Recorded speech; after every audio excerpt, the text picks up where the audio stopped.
Hi guys, it's me again. Hello. I was busy listening to Teo Cruz actually. Have you guys ever heard of this one song called "Break Your Heart" by Teo Cruz? It's pretty niche, but you haven't heard of it. I just don't know. I don't know what's been happening. I've been listening to like Maroon 5 recently too, like the old songs. I don't know. Hello. Whoa. I'm so excited for next week. Productivity streams, maybe. Drawing streams, maybe. Jack John streams. And identify. As always, I'm going to be turning on the dots. Yeah.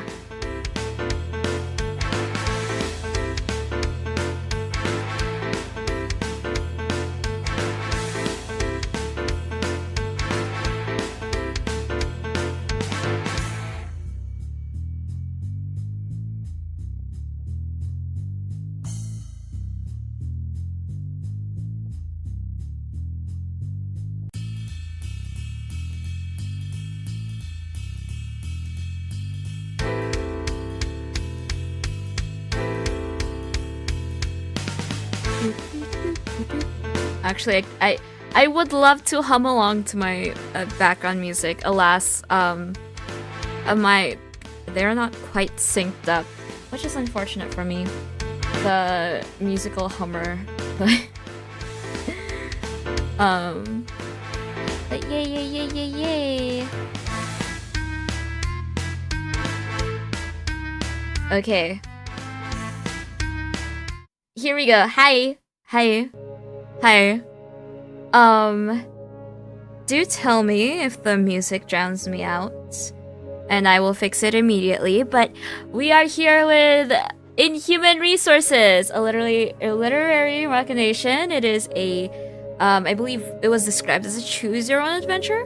And we are going to be exploring a very definitely not corrupt corporation. Everything is fine. Let's play. Oh, please enter your name. I think I can go with the default, right? I feel like using my own name would like be really out there, I guess. I don't know. But let's confirm our identity. It wouldn't fit in. It wouldn't blend in, I mean. There are 3 deaths. The first is when the body ceases to function. The second is when the body is consigned to the grave. The third is that moment, sometime in the future, when your name is spoken for the last time. And of course, in true AP fashion, I have to say, oh wait, this quote reminds me of something. You know what it reminds me of? Persona 2. I'm pretty sure they referenced this in Persona 2 Innocent Sin. Specifically with regards to Maya. But oh my god. Sorry, my rabbit just flopped over in front of me. Oh my god. Oh, she's so cute. The phone call. I see. Scree. An all too familiar screeching reverberates inside your brain. The noise comes in waves. The pain follows suit. You try your best to ignore both, but the mere fact you've acknowledged the awful sound means it's already won. Your phone's alarm is simply much too loud to ignore. Defeated, your eyes peel apart like the sheets of rotting Velcro, blinking back a bad night's bleary haze. You lie in bed, awake, against your consent. The room is almost pitch black, save for the intermittent flashing of your phone's screaming screen. A rancid, if routine stench of unwashed bedsheets bids you a bittersweet good morning. You're home, for better or worse. Mostly the latter these days. Just once, you wish you'd wake up somewhere else instead. Just once, you wish time would ask permission before racing ahead. But your phone doesn't care about what you want. The insufferable screeching drills deeper into your skull. You throw back your dirty blankets, blindly reaching for the misbegotten beast. Pick up the phone. Whoa! Okay, we have to hold it down. The slab of thumb-smudged plastic feels comfortable in your palm. Most call the device ancient, but to you, it's cozy and familiar. Like an old, if outdated, friend. No oversized touchscreen, no fancy graphics card for mobile games, no constant access to so-or-so G network. Just a simple tool with a cute antenna that still allows you time to disconnect. You've always appreciated the old and the analog, despite the wider world's obsession with digitized progress. There's sincerity in physicality, a warmth to an object's weight. You'll cling to this relic as long as you can. Sensible upgrades be damned. You have acquired an old cell phone. You fiddle with the phone, desperate to stop the alarm, but no matter which button you press, the shrieking will not end. That's because this isn't your alarm at all. It's your ringtone. Squinting in the darkness, you barely make out the caller's ID. It's your aunt/landlady, technically speaking. Hopefully just your aunt today. The woman exhausting enough when she isn't asking for rent payments, no matter how overdue they are. Still, should you really ignore a call from the one person still willing to support you between jobs? It might be an emergency. Static crackles as your obsolete cell phone struggles to connect. After a sharp click, you mumble a hesitant hello. Así mi clamo. Hey there, sweetie. Sorry for calling you out of the blue. I hope I'm not interrupting lunch. The scratchy facsimile of her bombastically condescending voice greets you on the line's other end, now mistaking your dear auntie. But what's this about lunch? You flick on the lights and glance towards your microwave's LED clock display. A shameful number stares back from the room's abyss. 1:29 p.m. You wince and make up half-baked lie, pretending to talk with your mouth full. Your aunt doesn't seem to buy it. Well, I'm sure you're very busy with job applications today, so I'll get straight to the point. Do you have any idea when you'll be able to send me last month's rent? I know money's been tight lately, but it's already the 31st. One missed payment is bad enough, but two? Shit. Landlady it is. You feel yourself deflate, glancing to the tower of rejected job applications staying proud and precarious upon your messy desk. The top sheet almost grazes your modest apartment ceilings. Your aunt suggested to print each refusal, claiming they'd make your eventual hiring all the more rewarding.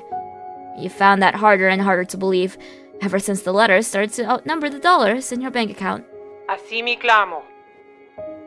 Sweetie, do you have some kind of estimate for me? I would really need an answer. Today.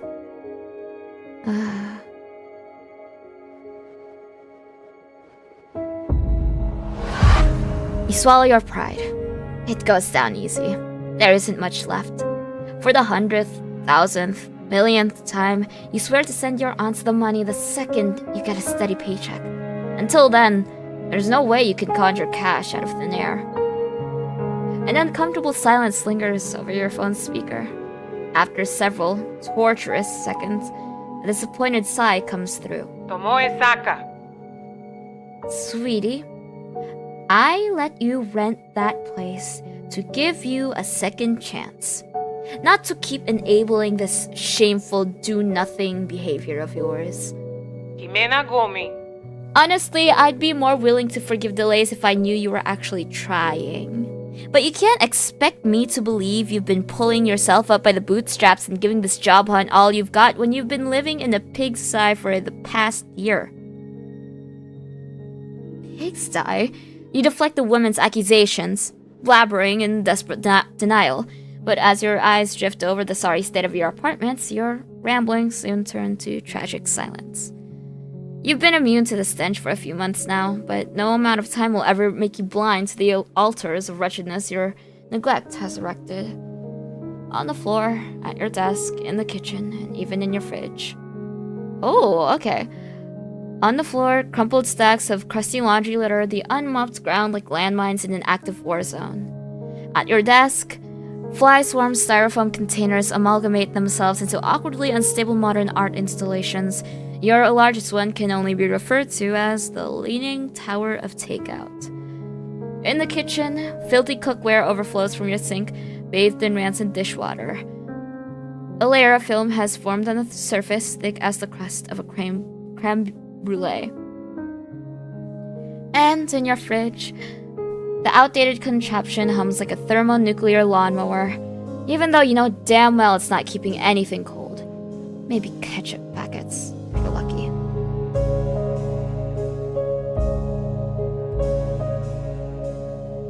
Pigsty or not, there's no denying that this whole unemployment business has been taking a serious toll. One that's gone on long enough for your aunt's pity to become well-deserved contempt. Well, what do you have to say for yourself?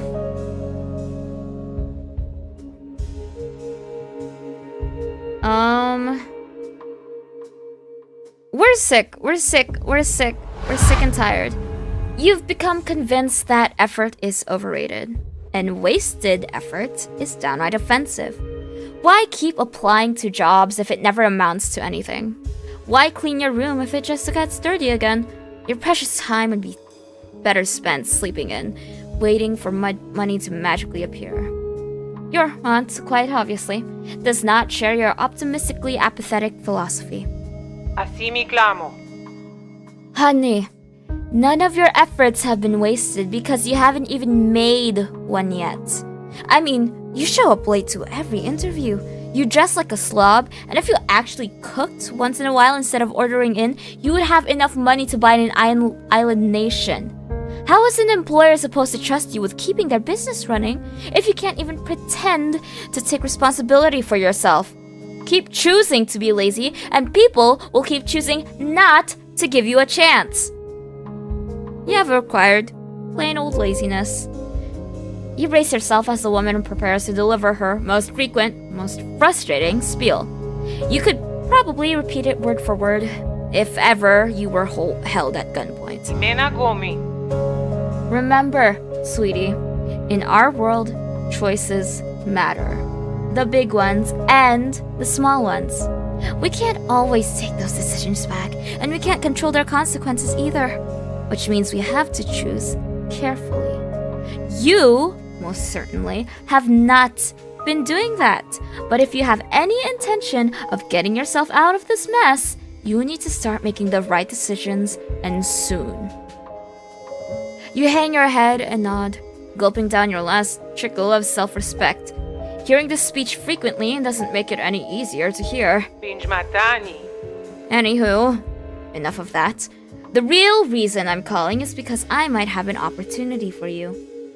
You can tell by her inflection. She means a job opportunity. Your reaction is practically Pavlovian. You salivate at the thought of your unrelenting financial woes finally coming to an end. You grip the cell phone tighter, arching with anticipation. You see, there's this problem employee at our company, my bad. He works at one of the local branches, right next to where you live. But the man has a terrible attitude, and it's even more terrible when it comes to, well, whatever it is you think we do over there. You picture her limply waving a wrist in some vague, dismissive pattern, more of the highly confidential stuff she can't share, but brags about anyway. Not that you're entirely sure what your aunt actually does for a living to begin with. Something to do with human resources, maybe? Needless to say, we'll be laying off the little sourpuss as soon as a fitting replacement is found. But we need that replacement fast. The company has a big business deal coming up. Can't afford to be short on staff right now. Luckily, I happen to know a certain someone in dire need of a job, and this position happens to be entry level. No major qualifications needed. It even comes with a sterling letter of recommendation from yours truly. Now, this won't be an easy job. Supervisors are very strict and the anxiety has a way of following you home. But as long as you nail the interview, you're basically guaranteed stable income for as long as you need it. Smyrnacorp isn't prone to random layoffs. Mojata mipe. So how about it, sweetie? Shall I schedule something for you?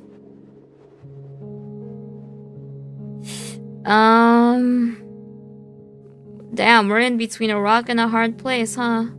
Oh. Ooh, okay, I see.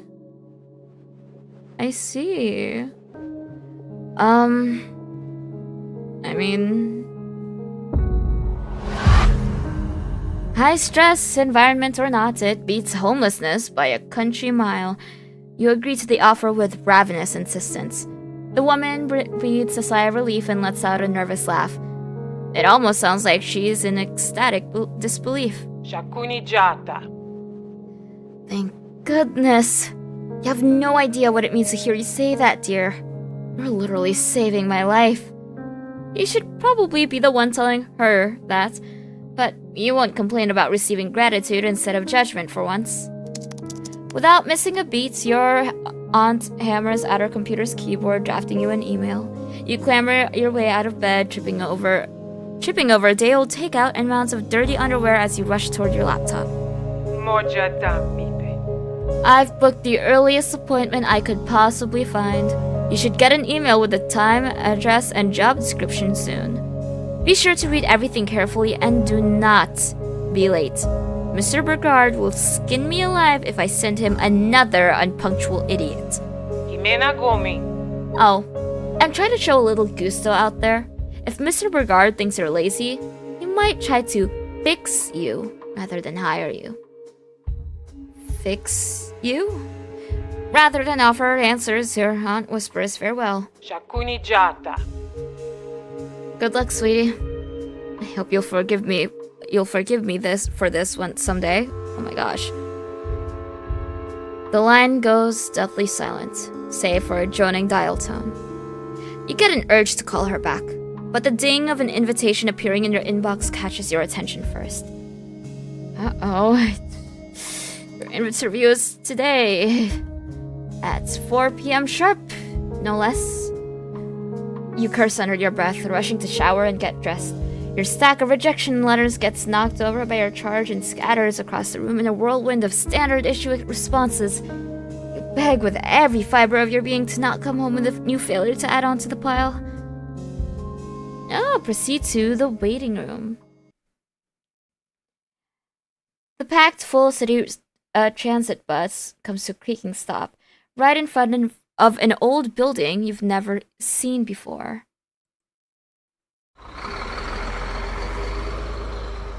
Shoving your way past crowded commuters, you step onto an empty sidewalk. The vehicle roars away, fading into the misty afternoon and leaving you utterly alone. You briefly wonder if getting off here was a mistake. You review your aunt's documents, poring over the civic number, street name, and postal code as though every character were the cipher to some secret code.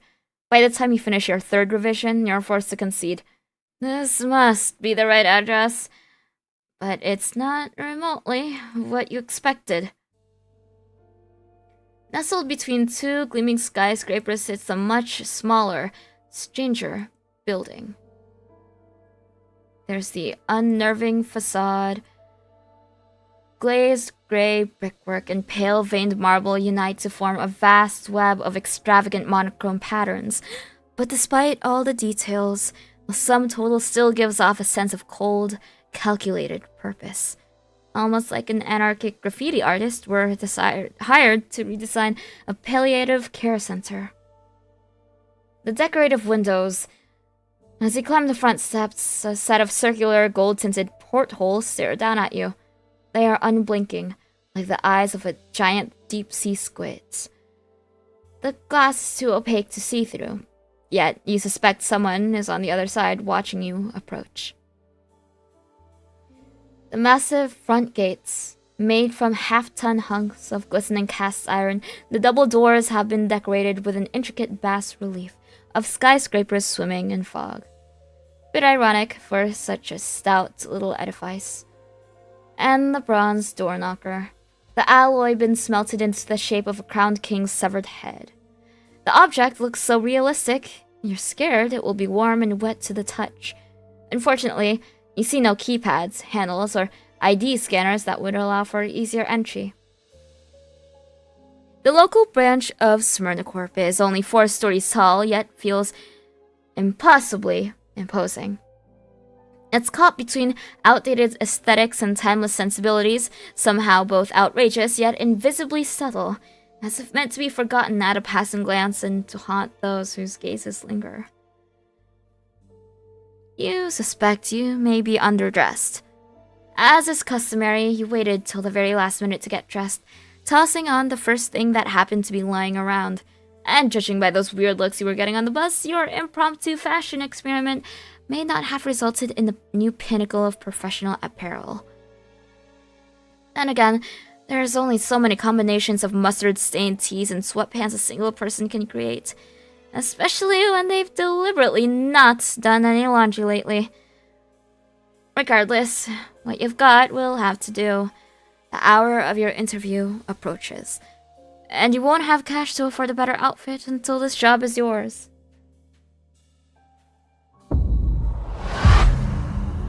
The bronze object booms against the iron gates even harder than your thumping heart. Moments later, something clicks, and a latch comes undone. The doors groan themselves open, inviting you inside. You step into the building and are greeted by what seems to be a 5-star hotel's reception area. The room is utterly massive, with high ceilings that would rival a Renaissance church's cavernous belly. Its windows let no sunshine through, and no fluorescent light bulbs fill it with their pale glare. There are just low-hanging chandeliers and an array of green-glassed banker lamps, bathing the room in burnt orange. Upholstered sofas and coffee tables dot the space like islands, forming a winding path that leads to the room's distant depths. There, a woman stands behind a desk, flanked on each side by grillage elevators. The sharp, machine gun clatter of her mechanical keyboard echoes across the room. You appreciate the old and analog, but Smyrnacorp's apparent fondness is downright ridiculous. Hopefully the receptionist won't feel the same way about your subpar outfits.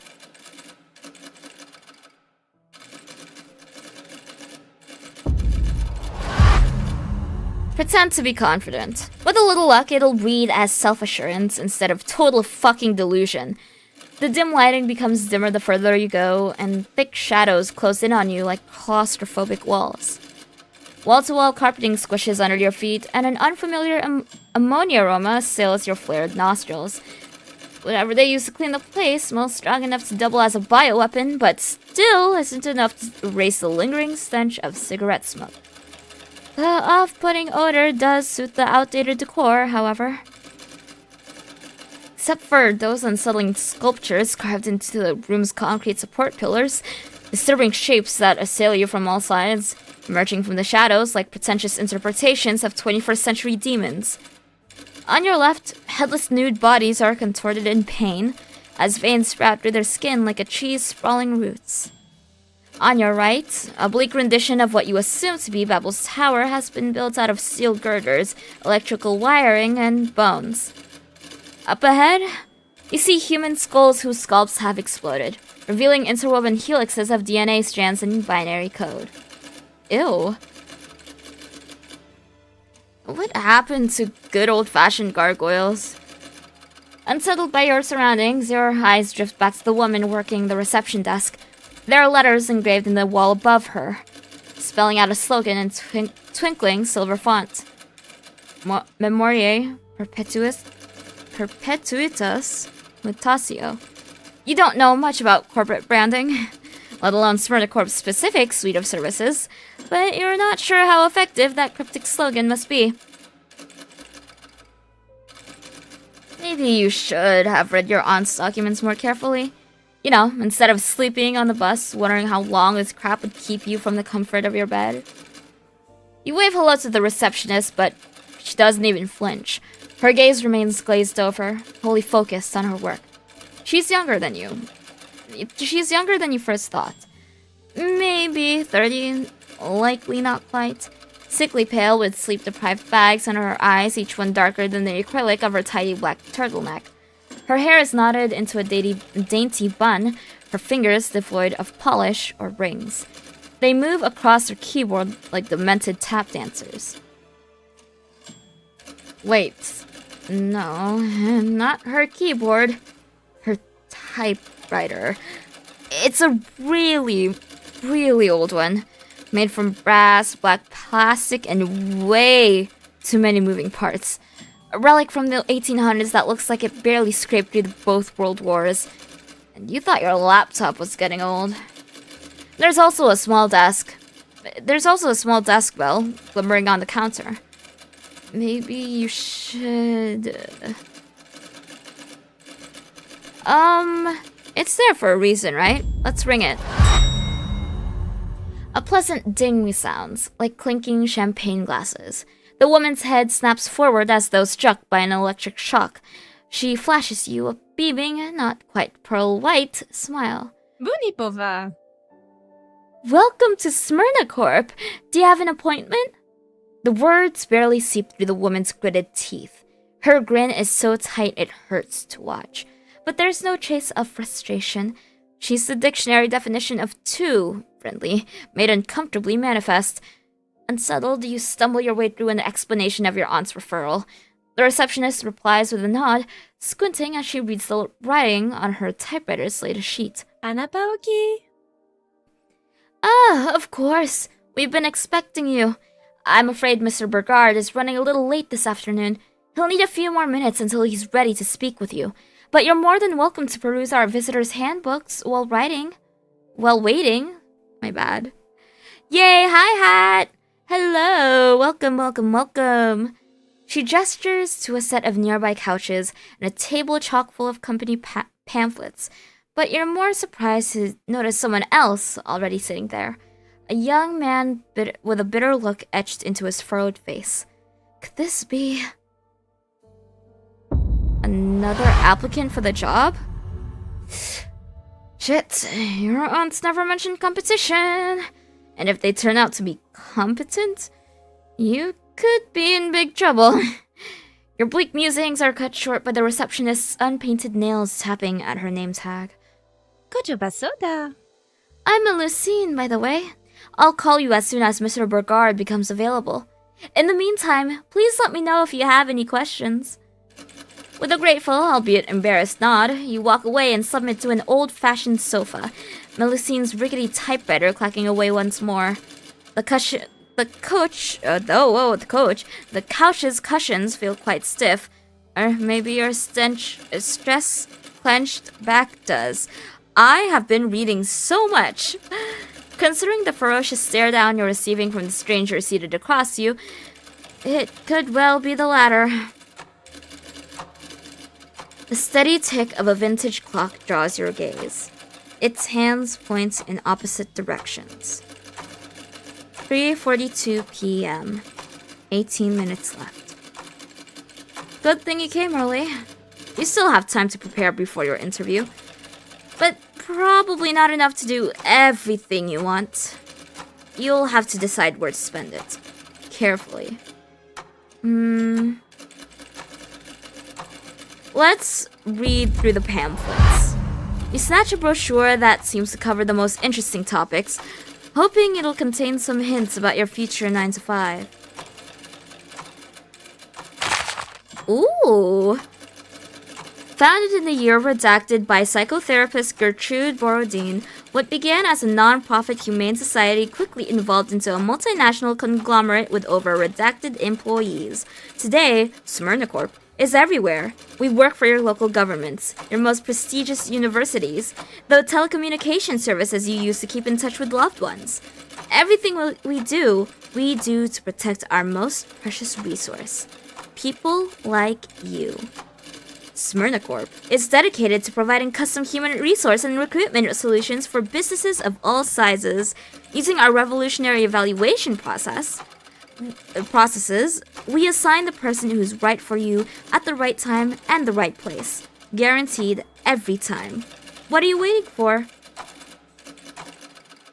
You're mildly disgusted by the amount of insipid buzzwords featured on each page. The whole thing reeks of hyperbole, with a lesser whiff of self-congratulation. But at least it was somewhat informative. Plus, this company seems way more prestigious than you expected. The salaries must be pretty decent. 3:51 p.m. You still have a few minutes left. Maybe enough to extract information from one of the other people in the room. Let's ask about Melusine. Despite her extreme fatigue and even extremer stress levels, the woman definitely seemed eager to lend a hand. And what better way is there to learn about your new workplace than to ask the person paid to greet visitors? You return to the reception desk with an awkward wave, embarrassed to be disrupting the receptionist's work so soon after leaving. Yet, rather than appear annoyed, the woman looks up from her typewriter with a sigh of relief, the air seeping through her vice-tight teeth with a shrill tea kettle whistle. Pasok na kami. Oh, hello again. I take it you have a few questions for me? As a disclaimer, please be advised that Smyrnacorp staff cannot disclose any confidential information to members of the public. Therefore, while I'll respond to your queries to the best of my ability, there may be certain details I'm forbidden to discuss. Thank you in advance for understanding. The uneasy first impression Melusine gave you worsens with every word she speaks. And not just because she keeps talking without blinking her bloodshot eyes or unclenching her goddamn jaw. Even though the receptionist's responses seem professional and her tone is perfectly jovial, something about her speech pattern feels rigidly urgent, almost like she's reading you the words off a script with a gun pressed to the back of her head. Not thank you for understanding, but begging you to. Is she scared of getting in trouble by letting something sensitive slip? Or is she secretly trying to warn you about the office's working conditions? Imoja ka mo. So, what would you like to know?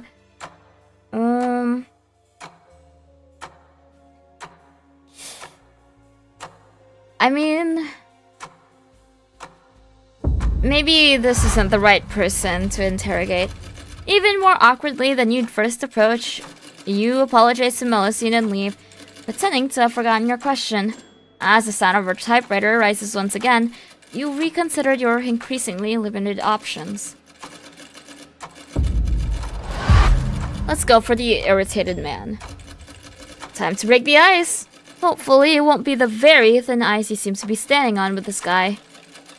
You take a seat next to the stranger, introducing yourself with a smile. Rather than ease the tension, the man scowls as if you were a clump of dog shit clinging to a shoe.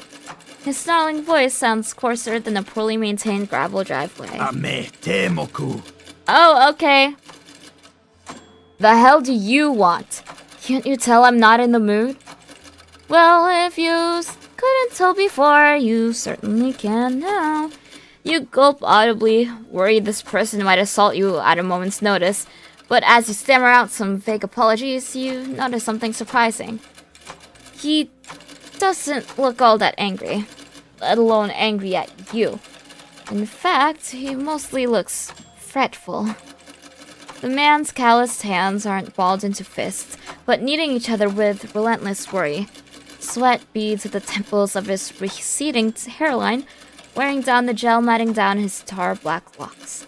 One of his legs shudders visibly, its foot tapping the floor with the breakneck tempo of a meth-addled punk musician stomping on a drum pedal. He reminds you of Melusine. He has the same, not quite 30s face. Some darkened, baggy, tired eyes. Same darkened, baggy, tired eyes. Same snug black turtleneck, kept tidy as a military uniform. But his name tag reads Emiliano.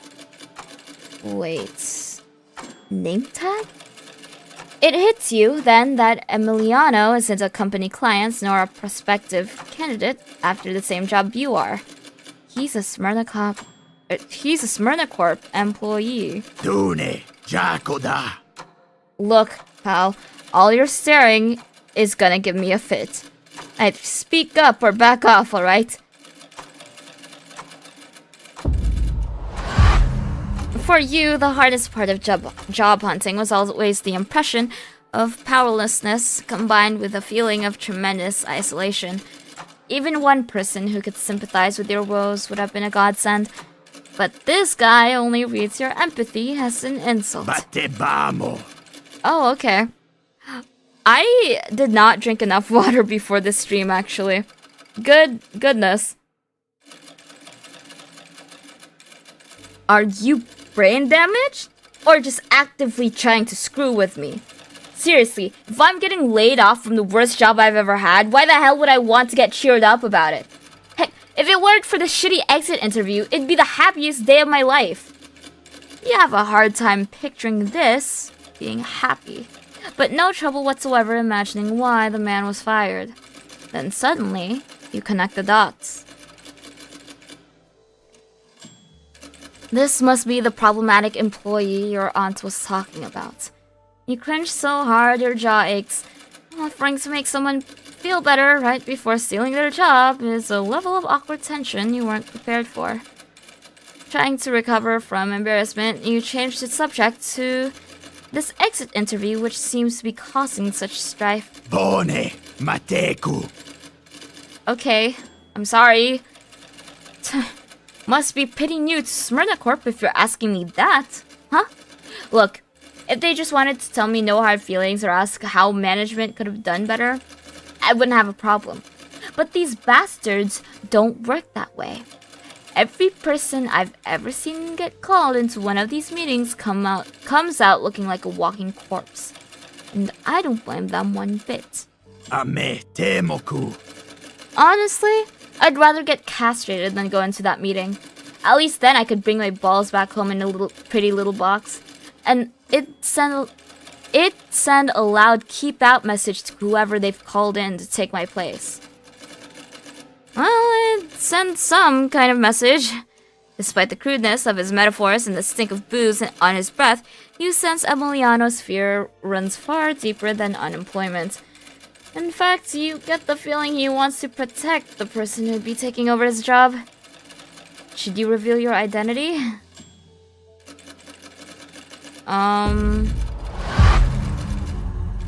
After making sure the receptionist isn't eavesdropping, you whisper the truth into Emiliano's ear. His already bulging eyes grow wider as he realizes why you're here. Rather than appear relieved by your presence, you suddenly sense he's deathly afraid of it. Battebamo. You're not messing with me, are you? You're really here to work at Smyrnacorp? You nod, briefly explaining your precarious financial situation, and assuring him you meant no offense by applying for a livelihood he'd soon be deprived of. But the booze-breathed man doesn't seem to register a single word you say. Rather, he interrupts you by leaning in so close the surface of your respective eyeballs practically kiss. That's disgusting. Bone, Mateku. Listen to me. It's too late for you now. The moment you walk through that door, your chance to escape is disappeared. But what you can do is lessen any damage these bastards will make you inflict. Gocha seko. The guy who's gonna interview you, Regard. If your application satisfies him, he'll ask you to go through an evaluation. A questionnaire that's meant to give you a taste of the work we really do around here.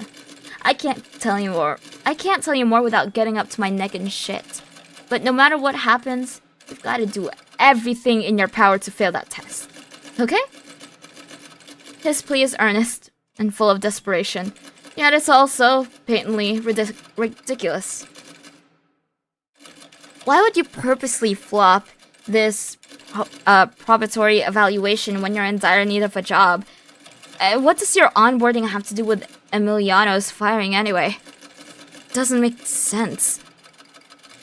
Yet, it doesn't stop the man from begging even harder. Gocha seko. You idiots!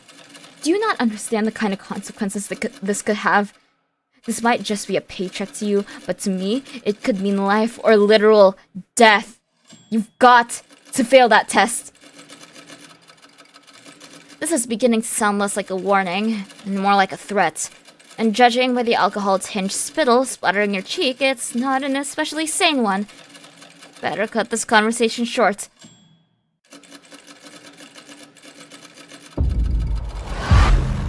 You don't want to make him suffer, but even your aunt's patience has limits. Without a steady pay, you could end up on the streets. And the only way to prevent that is by getting hired to replace this guy. Yet, as soon as you say this, Emiliano grabs your collar. Ropes of slobber paint your face as he begins to scream. Zutena foi. Okay. I can't go out with the voice acting. My throat actually hurts a fair bit. Replace me? You want to replace me? You maniac. Do you have any idea what that means in a place like this? Huh? Do you? No, you don't. Nor do you know how to escape the man's increasingly vicious, vice-like grip. No matter how much you struggle, Emiliano isn't letting go. Whimpering, you cry out for someone to save you. Against all expectations, a booming voice actually answers. Notice Samini. Mr. Aguilar, that's enough. Emiliano drops you instantly. His heels click as he turns to face whoever shouted, like a soldier awaiting inspection. In your peripheral vision, you see Melusine do the same, though her gesture is much faster and much more practiced. You, meanwhile, are on all fours, gasping for air and gagging on the smell of ammoniac cleaner. Never has the taste of chemicals ever been so sweet. You turn to thank your savior, only to choke on your breath once more. He's standing in front of the elevator is, without exaggeration, the most massive man you've ever seen. He's taller than the fridge, twice as wide, and perhaps thrice as heavy. The pure white of his immaculate dentistry contrasts with his dark skin, which reflects the room's dim light like finely chiseled onyx. Beneath the perfectly tailored patterns of his elegant tweed suit, muscles shift with every breath, threatening to burst through the seams. His pale blue eyes focus on you, as he speaks with a voice like velvet thunder. Tome baden. Friend, you have my humblest apologies for my subordinate's inexcusable behavior. I'll be more than willing to discuss potential compensation if you deem it necessary, regardless of our interview's outcome. Interview, huh? This must be Mr. Burgard. Your soon-to-be boss, luck willing. The ding of an elevator is suddenly heard, and one of the grillage doors by the reception desk creaks open. The tweed behemoth sidles his way into the shaft, packed tighter than a tuna in a too small can. He beckons you to join him with a bratwurst thick finger. Tome baden. Come along now. We're already behind schedule and can't afford any more delays. What's more, I frankly cannot wait to discuss your future with us here at Smyrnacorp. Holy shit. He thinks you have a future. In that moment, Mr. Burgard's big, beaming smile is the most beautiful thing you've ever seen. Thank him, and slip into the elevator. It's a tight fit, but you manage to wriggle yourself into the lift by nuzzling up to your, hopefully, future boss. You apologize profusely for the cramped conditions, but he just laughs it off. Ajobonica. Oh, no need to be embarrassed. Happens all the time. Oh, and no need for all this Mr. Burgard business either. First name basis is fine by me. Before the elevator door can snap shut, someone opens their mouth and screams. Dune, Jacoda. Obuya, wait! The angry-looking man you were worrying about suddenly drops to his knees, hands held together in prayer. Any aura of danger that once clung to him has been dispelled by his blubbering supplication. Dune, Jacoda. Sir, I'm begging you, just give me another chance. I swear. I'll do anything. Unpaid overtime. I'll work on weekends. I'll kiss your goddamn shoes if I have to. Just please don't replace me.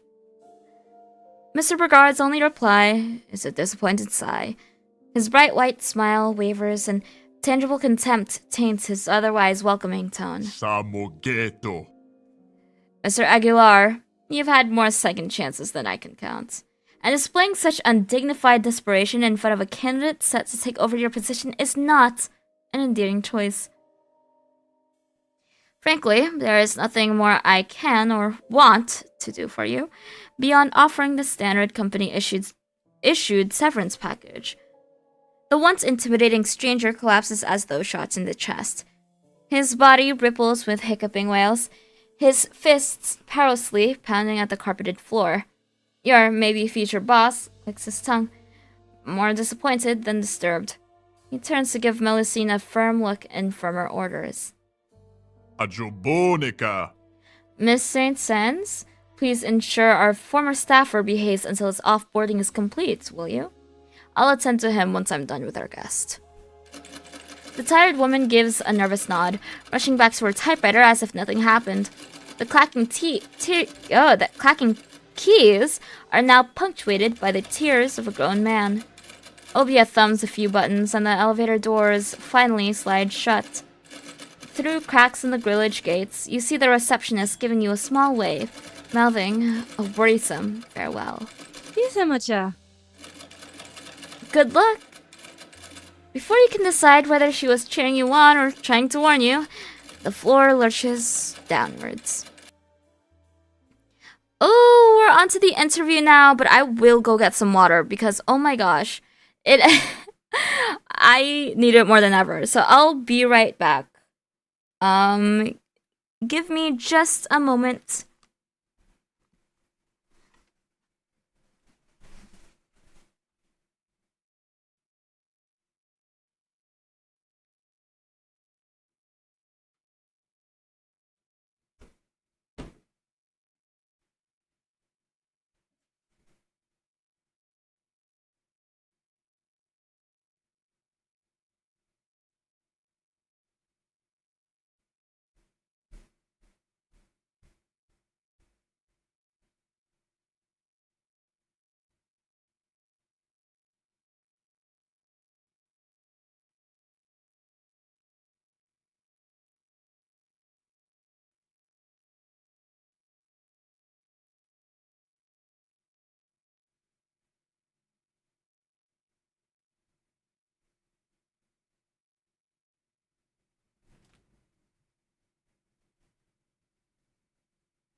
Alright, I got my water.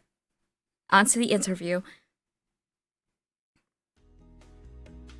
After descending a short way, the elevator slows to a crawl, then comes to a complete stop, groaning under the combined mass of its unevenly weighted passengers. For a moment, you worry the cables have jammed. Clearing his throat, Mr. Brigard reaches over your shoulder and points to the lift's control panel. Ajobonica. Would you do me the honor of entering our meeting room's access password?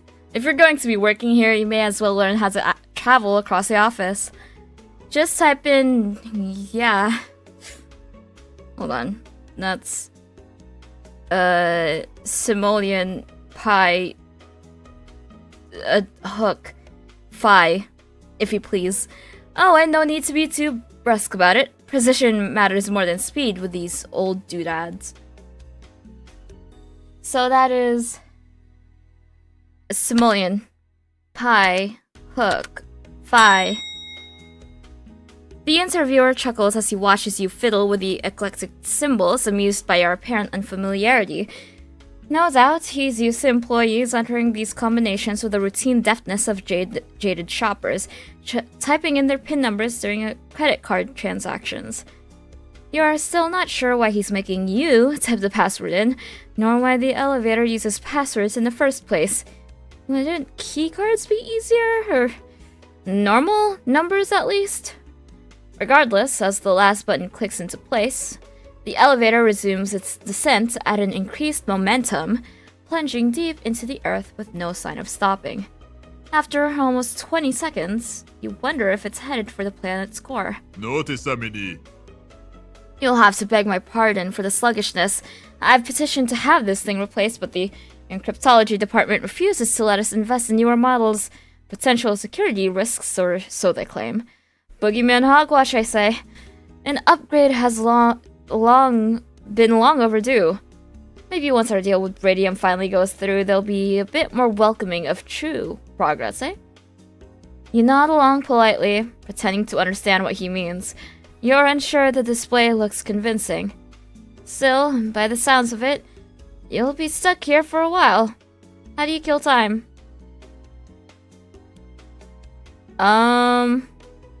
It's not crazy for me to ask about it, right? You mumble the question, half embarrassed and half afraid of Mr. Regard's potential reaction. His blue eyes fill with bitter disappointment, though his good mood doesn't waver. Samogeto. I cannot apologize enough for Mr. Aguilar's attitude, let alone the harm it caused you. I should have taken measures to correct his behavior long before things reached this point. I truly hope you'll forgive my crippling oversight. He makes it sound like the guy tried to kill you, or something. Sure, he was intimidating, but unforgivable seems a bit much. As you ponder what kind of circumstances led to such contempt for Emiliano, Mr. Regard regains his prior cheeriness. Gawona Kimo. However, let it be known that I expect no such attitude problems from you, friend. Notice Samini. The woman who recommended you for this position, your aunt, I believe? She had nothing but great things to say. Notice Samini. She told me you were one of the most energetic, hardworking, and punctual people she's ever met. And an employee with such commitment to positive workplace values sounds just like the kind of addition Smyrnacorp could use right now. You answered the giant's compliment with an awkward chuckle. Internally, however, you are screaming. Why did that woman have to lie about the one thing she knows that you're terrible at? Which is to say, making an effort. Was she trying to get you in trouble? Or is this her way of pressuring you into getting your shit together as soon as possible?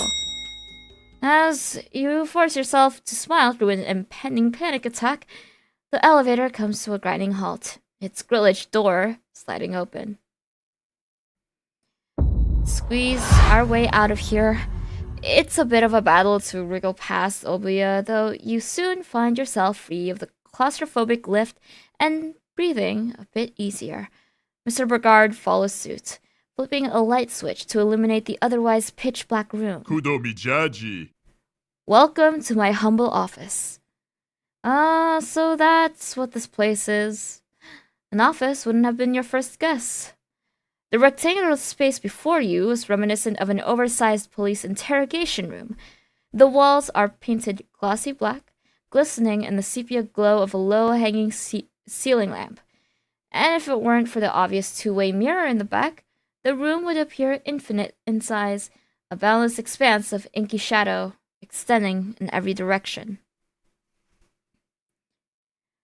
A single desk sits at the room's center, made from a block of carved mahogany.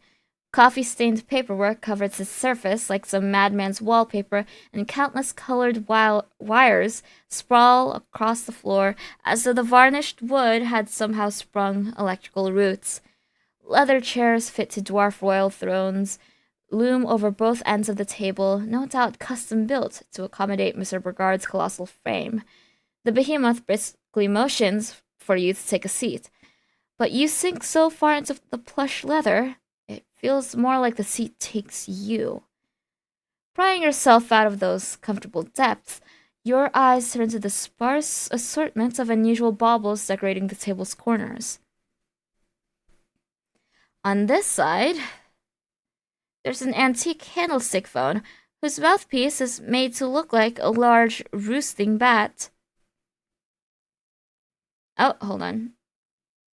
On that side, there is an old-fashioned record player adorned with a gaudily gilded Smyrnacorp logo. Right in front of you, there's a nameplate engraved with the words Olivia Burgard, Senior Substitution Department Supervisor. Substitution, I see. And scattered all over the place, there are piles of VHS cassettes, each one labeled with tags written in Latin, Farsi, or Ancient Greek.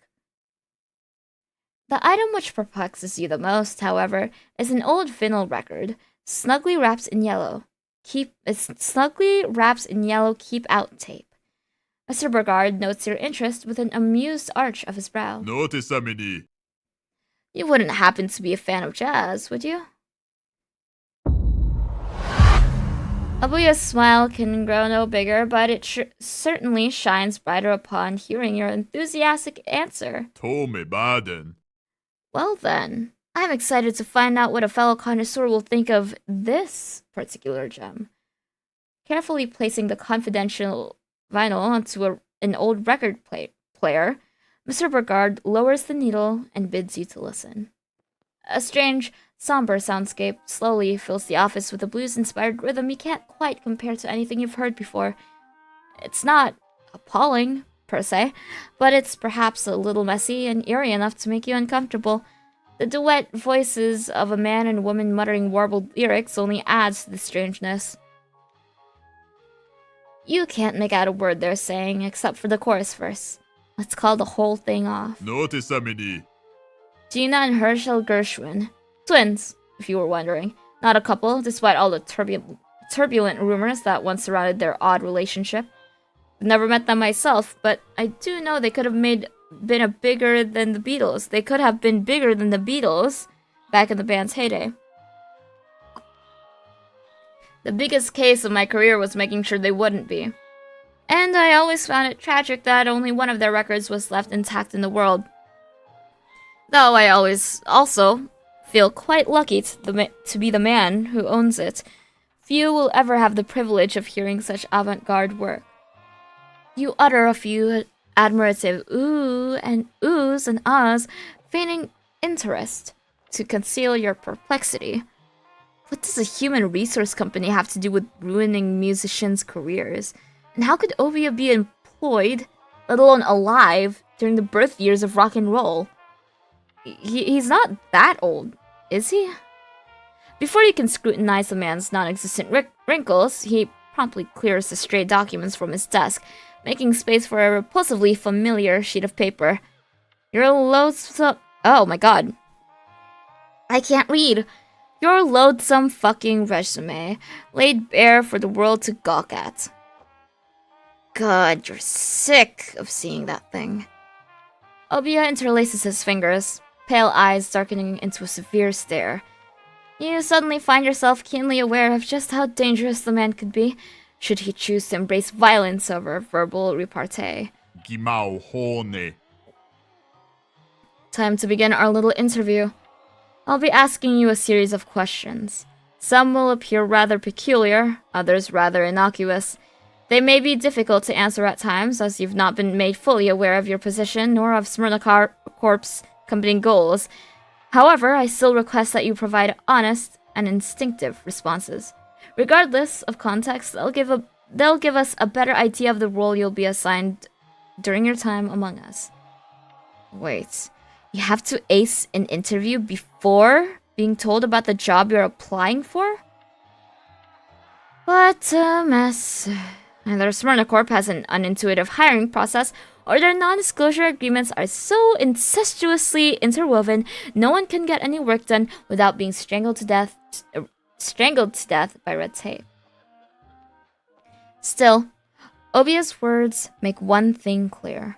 The only way you'll get hired and earn a salary to pay the rent you owe is by acing this goddamn interview, no matter what it takes.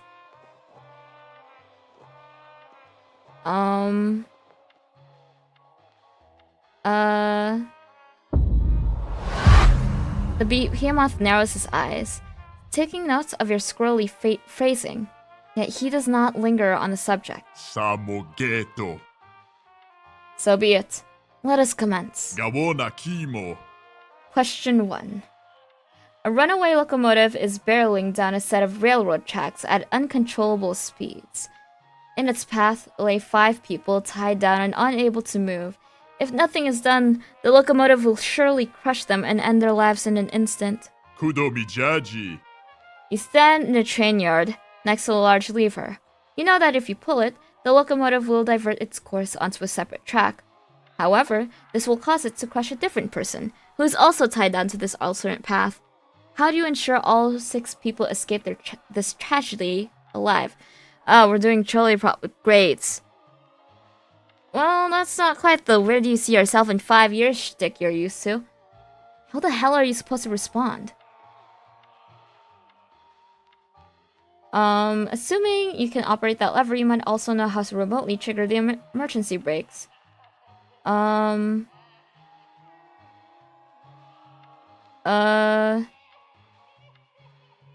don't want to go for the third one. That seems bad. But these are bad. I don't know.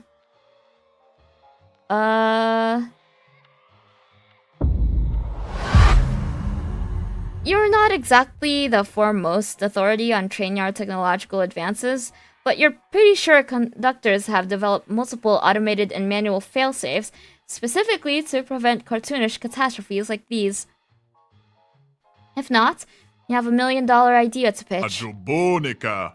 That's an impressively refreshing answer, although, to be candid, many representatives in other departments would strongly disagree with your technology-based solution. My gosh. The Tweed Behemoth gestures to the yellowing documents strewn about his desk, and the baubles at its corners. All of them appear ancient enough to have been stolen from an unsuspecting museum's oldest shelves. Tome baden. Smyrnacorp was built upon a simple ideal, that humankind's potential must not become entrapped by Guys, I can't read. I stopped being able to read. That humankind's potential must not become entrapped by progress's false promises of privacy. Efficiency is no excuse to discard anonymous practicality. Our old hat philosophies and reliance on archaic devices have kept this company on the path to success for decades, but the world is changing, and we cannot remain blind to the additional insights technology can provide. Ajobonica. After all, how can we think outside of the box if we lack the tools to grasp how big the box has become, especially in our ever so chaotic digital era? You're not quite sure how to respond to that, let alone how it applies to human resources, but you still managed to stammer out some words of agreement which hopefully imply you were thinking the same thing. Gawona kimo. Oh, I see. We got points. My profile has changed. Now, moving right along to question 2. Could you kindly rephrase your greatest flaw so that it sounds like your greatest strength? Tome baden. Be advised, I do not want to hear any of that cowardly I'm too much of a perfectionist or I'm a huge workaholic claptrap most folk use to make themselves sound flawless. I want a proper, blameworthy weakness reconfigured into a proper, praiseworthy strength. Understood? The behemoth leans forward and the room's darkness looms with him. Both close in around you, like the walls of a solitary confinement cell, or the rope of an eager hangman's noose. Better think of something good.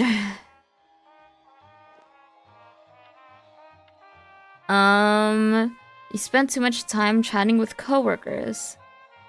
I'm gonna go with the second one. Wars waged with unmastered weapons are doomed to fail. Sun Tzu said that, you think? Or maybe it was a World War I general? or the hero from that kung fu movie you watched as a teen. Point is, swapping gossip doesn't just provide drama, it reveals what your teammates are truly capable of. Gawona kimo. That, I must confess, is an exceptional response. Kudo mijaji. To work at Smyrnacorp is to plunge into the very fabric of human psychology and unravel every thread of it on a daily basis.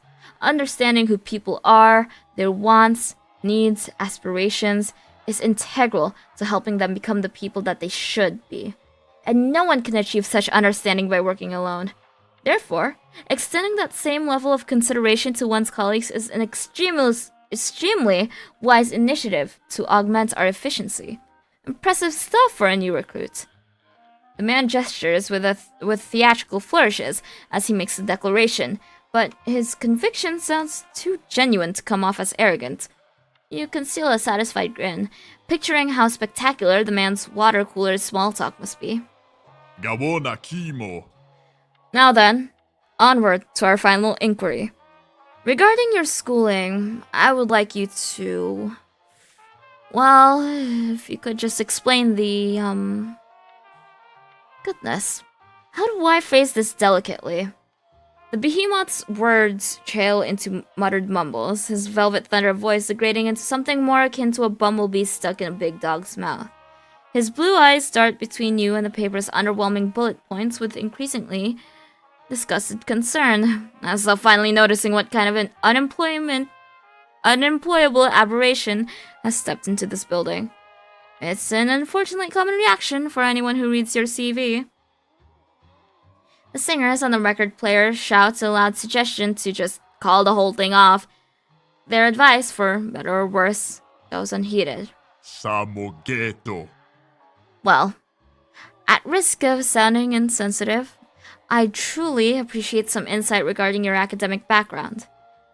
How do you believe a workplace of our nature could benefit from hiring someone with such a dubiously incompatible education? You begin sweating bullets. Big bullets. The kind of caliber robot cops must use in action movies from the 80s. Of course it was gonna come down to this.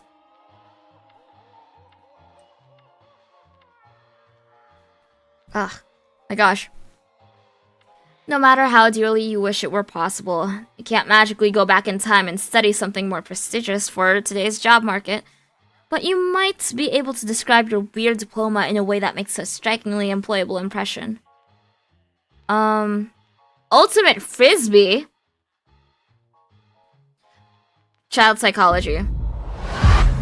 You're unsure what kind of services Smyrnacorp really offers, but there's no doubt social sciences could come in handy with human resources. By honing your communication skills and providing extra insight into people's personality quirks, your schooling should prove useful in dealing with clients and coworkers. You discuss some of the intricacies of your most memorable seminars, specifically those concerning mental development and lingering infant trauma known to emerge decades later. Examples of how early experiences inform otherwise incoherent attitudes among grown adults. Mr. Burgard's concern mellows into curiosity with every passing explanation. Then, as your story concludes, he regards you with outright admiration. Gawona kimo. I cannot even begin to explain how often our Smyrnacorp representatives fail to consider the significance of formative experiences when it comes to mapping out an individual's psyche. Childhood memories are oft overlooked, yet integral in determining the root cause of a client's wants, fears, or failings. And in our most extreme cases, identifying those root causes is utterly essential to succeed. Notisamini. The fact that you have such a thoughtful and informed perspective before starting your first day, no less, is truly incredible. Correcting human behavior is a complicated, multi-layered process, but your pre-existing awareness of that fact will be a major asset. His flattery sends swarms of butterflies fluttering about your stomach. It's been a while since you've last received such a compliment, let alone felt actual pride in yourself, as opposed to the usual undercurrents of exhausted shame. Ironically, a therapist would probably have questions for you about that. Gawona kimo. Ooh. Yay! Child psychology specialization. Anywho, I believe that concludes our questionnaire for today. As for your results, the man's enormous fingers crumple your CV into a ball and toss it aside. It bounces across the wire-laden floor, disappearing into an inky corner of the abyssal room. Your chest tightens. Panic swells. Catastrophic scenarios and the thoughts of crushing failure explode throughout your head. Hobia's beaming smile diffuses them all. Ajobonica. To tell you the truth, this meeting of ours was nothing more than a corporate-mandated formality. Between your aunt's glowing recommendation and the fact that you showed up to our offices on such short notice, I knew from the very start that I'd be wanting you on board. After this discussion, I'm pleased to announce that my hunch has been confirmed, and I am most pleased to be extending you a permanent employment offer.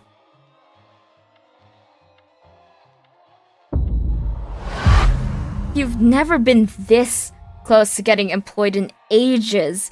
You almost expect the man to reveal it was a cruel prank this whole time. Instead, Mr. Burgard chuckles, amused by your aghast reaction. Tome baden. I'm dead serious, friend. In fact, you didn't just meet expectations.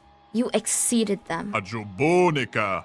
Our exchange has revealed that you're an individual of exceptional interpersonal acuity, a sharp mind with an even sharper intuition, honed by keen intelligence and earnest sympathy.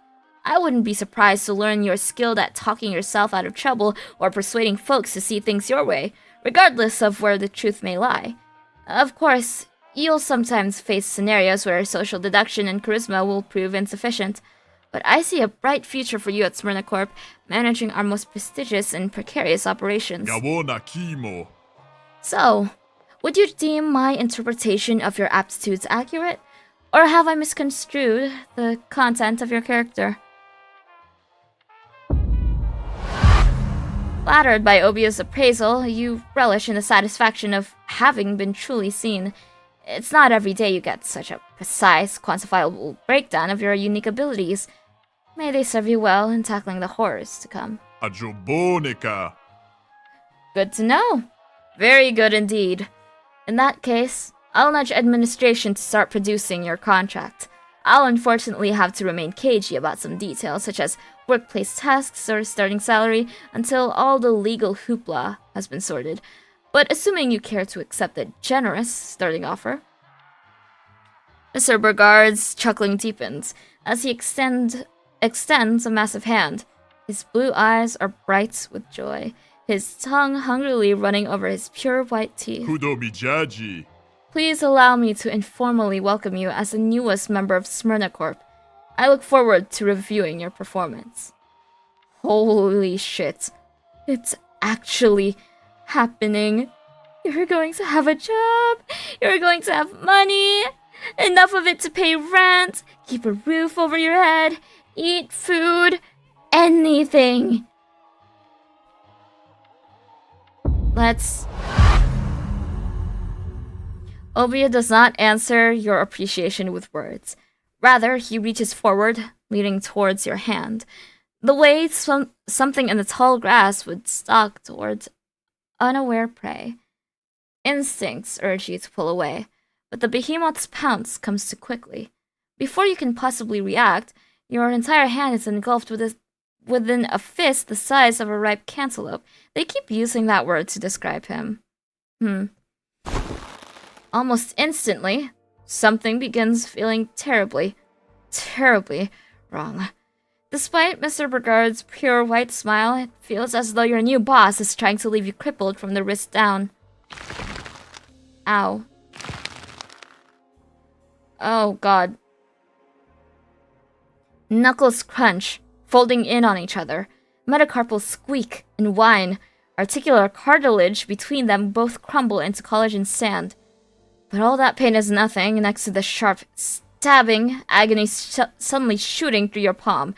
You cry out in pain, beg Burgard to let go, fight to pry your fingers free.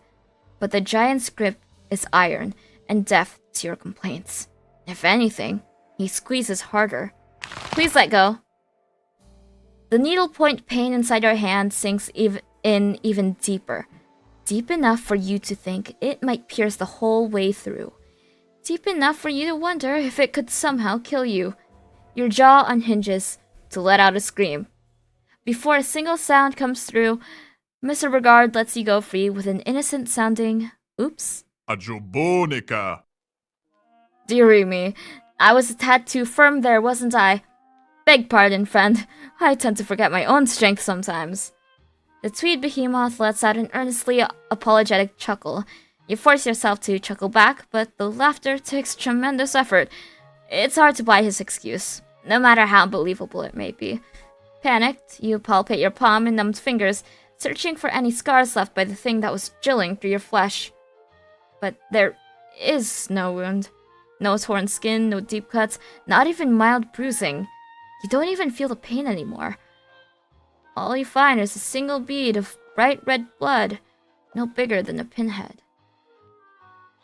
You wipe it away, frantically seeking what lurks beneath. It is warm to the touch and leaves a scarlet smear across your skin like a painter's brush. Yet there's no sign of where the paint has come from. No wound, no scar. There could be some swelling, but it's faint enough to make you suspect the bulge isn't really there. Maybe, just maybe, it was all in your head. I'm checking. You press down hard with the tip of your thumb, searching for a lump or stiffness. Before you're sure you've spotted something, a clatter interrupts you. From one of his desk's drawers, Mr. Regard withdraws a slab of metal the size of a stovetop. At first, you assume it's a tablet device, custom built to fit the tweed's giant fingers and resist their vice-like strength, or perhaps a turntable meant for an aspiring DJ, painted in drab colors. A closer look reveals something older and chunkier, made of gray aluminum and solid beige plastics. Blinking buttons, flickable switches, knobs, and sliders of all kinds decorate its crowded surface with a cluttered interface too complex to grasp at a glance. Despite your fondness for outdated tech, you cannot tell what kind of machine this is, nor what purpose it's meant to serve. Your best guess is an old movie prop, stolen from the studio set of a sci-fi film from the 1950s. And not necessarily a good sci-fi film. Mr. Regard bends over to grab heaping handfuls of wires off the messy floor. Seemingly at random, he sorts through dozens of them at a time, plugging only a paltry few into his device's outlets. Kudomijaji. Now that the pleasantries are finally done, I suggest we proceed to the evaluation portion of our exchange. Uh-huh. You were wondering when you'd be getting to that part? The behemoth appears taken aback by your expectant nod, but is even more surprised by the nervousness your lousy poker face can't conceal. Although you were told to expect a test, you were also warned to be wary, and you're not particularly excited to find out what the machine has to do with it. Oh, me baden. Come now, no need to get so agitated. I've already agreed to hire you. It's not like I'll be terminating your employment before your first probationary milestone. Yawona kimo.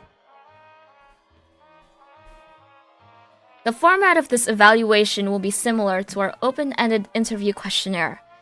But this time, I'll be presenting intentionally confusing scenarios that most Smyrnacorp employees might encounter during their day-to-day tasks. Your goal is to present solutions to each particular problem as you deem appropriate, regardless of how unconventional the suggestion may seem. Yet again, there are no wrong answers, but I will tell your responses to determine how much supervision you'll require during onboarding. Kudomijaji. In other words, I once more encourage honesty over making a good impression. For both our sakes. The behemoth flicks a larger switch upon his instrument's dashboard. A low droning, palpable hum fills the shadowy room. The light bulb hanging above you flickers, then goes dark, bathing the already dim room in nigh absolute blackness. Only the device's glowing buttons, reflected in a two-way mirror, provide you with any light. Notice amini. Shall we get started? Let's call the whole thing off, the record player begs you. Over and over again. Seems to be stuck in place and skipping a few beats. Unfortunately, your body is also stuck in place, petrified in your plush chair, and your heart is skipping a few beats more. You give your sore hand a tight squeeze, and hope the throbbing will stop soon.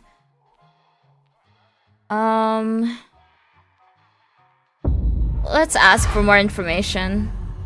Ignorance is key, he explains. The more prepared you are, the more inaccurate the results.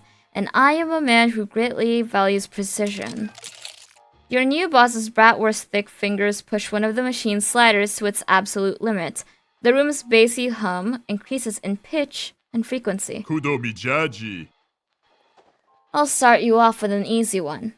Let's say, hypothetically, that you're supervising a group of employees from a different company. They hired you to isolate the source of their decreased productivity, then remedy the issue. And it does not take long for you to identify the problem. One of their staff members is extremely troublesome. The giant pauses, uttering a tsk of irritation. Seems he wasn't supposed to specify this mystery employee's gender. When he speaks again, he enunciates slowly, with more careful consideration. Gimao hone. This hypothetical individual has an undeniably inadequate productivity level. They never meet bare minimum expectations. They lack punctuality, disrespect their colleagues, browse unsavory websites within company property instead of dedicating their limited work hours to completing overdue, urgent paperwork. Their misconduct is continuous and condemnable. Notisamini. The employee has been given multiple warnings and provided with opportunities to improve their performance. Both have either failed or been ignored.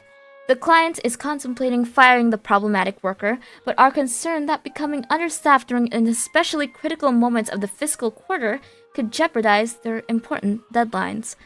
What do you think should be done to reestablish the client's baseline productivity? I see. Hold on.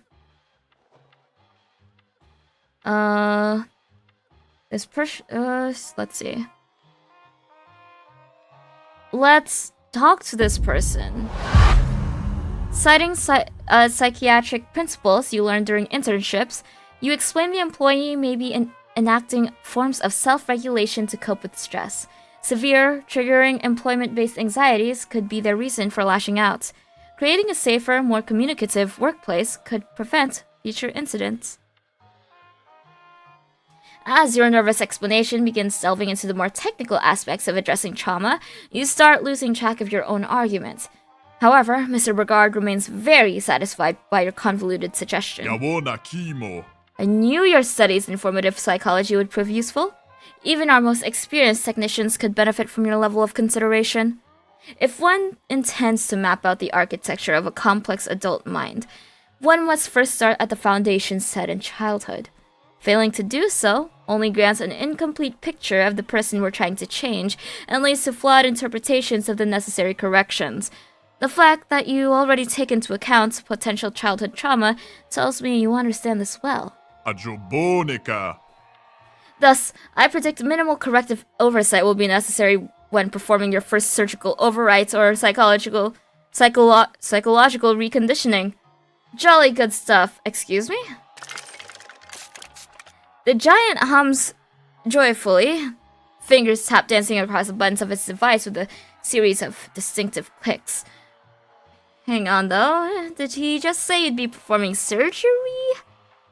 Ovia completes his complex mechanical operation with a flourish of flashing lights and a sequence of high-pitched beeping. The machine's noises are loud, but not startling, not compared to the other sound. It's faint, at first. Muffled, maybe distant. Subtle enough to make you wonder if it's part of the record player's tune. But the longer you listen, the more unmistakable it becomes.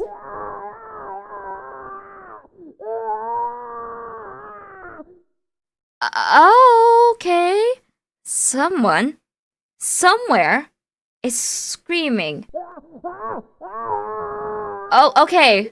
Your nails dig into the armrests of your overlarge leather seat. Your eyes dart about the room, searching for the noise's source before landing on a two-way mirror and your own aghast reflection. It's coming from across the glass. You hold your breath and wait for the scream to rise up again. But there is only the record player's music. Music and a white noise buzz of Regard's machine as he ahems you back to attention. Ajobonica. If you're in need of a restroom, I can point you in the right direction. Otherwise, I'd ask you to please complete this evaluation with a smidge less fidgeting. It negatively impacts our tool's acoustics. Let me see. It seems like he didn't even hear it. Was the scream inside your head? Just like the pain in your hand from before? Or maybe...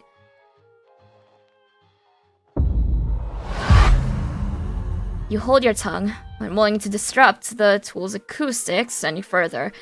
Besides, strange things have been happening ever since you set foot in this building, and everyone's been acting like it's completely normal. There's probably nothing wrong, right? I will get more water. My voice is dead tired right now. I will be right back once more.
Hello, I return once more.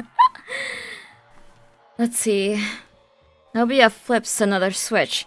The room's buzzing shifts into a frequency so oddly low, you feel it sending ripples through your organs. A giant gestures your way with steepled fingers, further disturbing your unsettled guts. Tome baden. Now let's say, still hypothetically speaking, that our problem employee has a more specific shortcoming. He is utterly unwilling to cooperate with one of his co-workers. Okay, so we're back to genering the employee.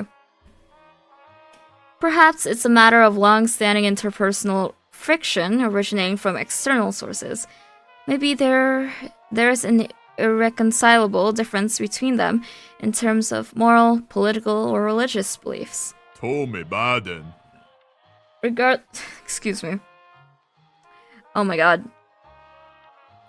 Regardless of the exact circumstances, our floundering staffer has proven themselves incapable of playing nice with their high-performing teammate. This has resulted in a severe decline in both their productivity levels. Knowing we cannot relocate the problem employee to a new department or displace their high-performing partner, how do we ensure the former collaborates with the latter, despite the deeply rooted discord between them? Ultimate Frisbee specialization. Let's see. Let's see.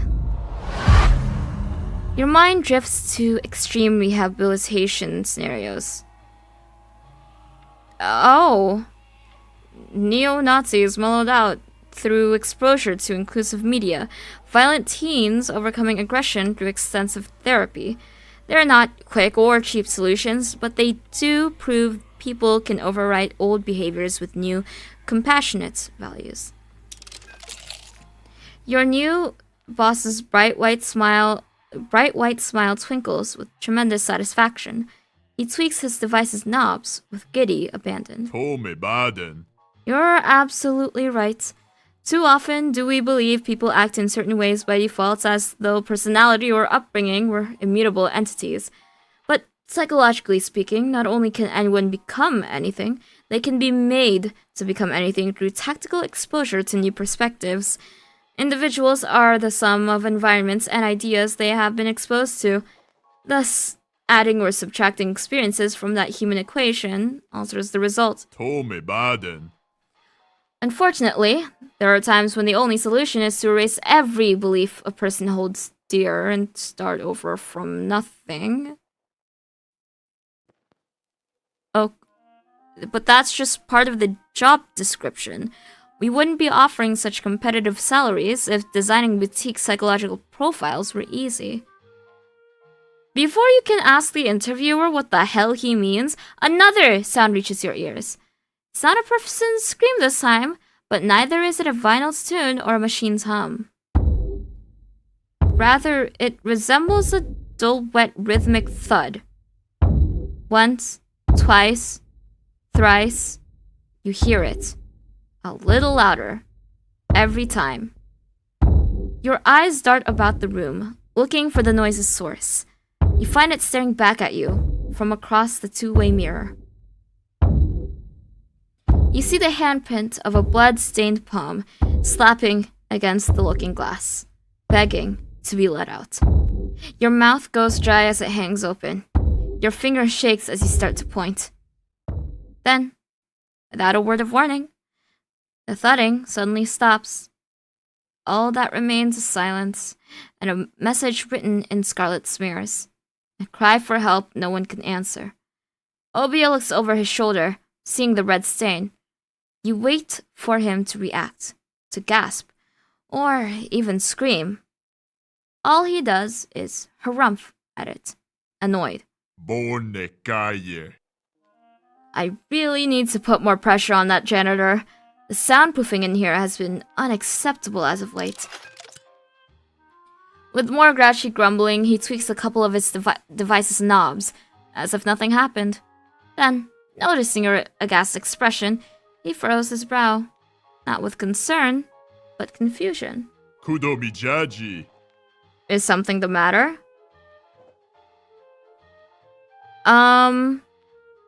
Fuck it, we ball. What's happening? Your voice cracks as you shout, but Obia appears unperturbed. Bored, even. Perhaps disappointed at your lack of calm. Reluctant, or perhaps defeated. What is going on outside? The man provides a brief, albeit unpleasant, explanation. Samogeto. As stated previously, contractual obligations prevent me from revealing classified company details. However, I assure you, this is all standard Smyrnacorp procedure. Now, please, control yourself until said procedure is completed, or I'll have to continue your outburst by any means I deem appropriate. Okay, sorry.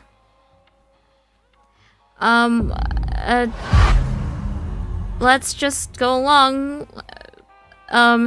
Terrified of ending up like the person across the glass, you scrunch your lips shut and silently pray this meeting will end with your life intact. The tweed behemoth applauds your wisdom with an ever-widening smile. Tome baden. Wonderful. I'm thrilled you're willing to be so cooperative despite these distractions.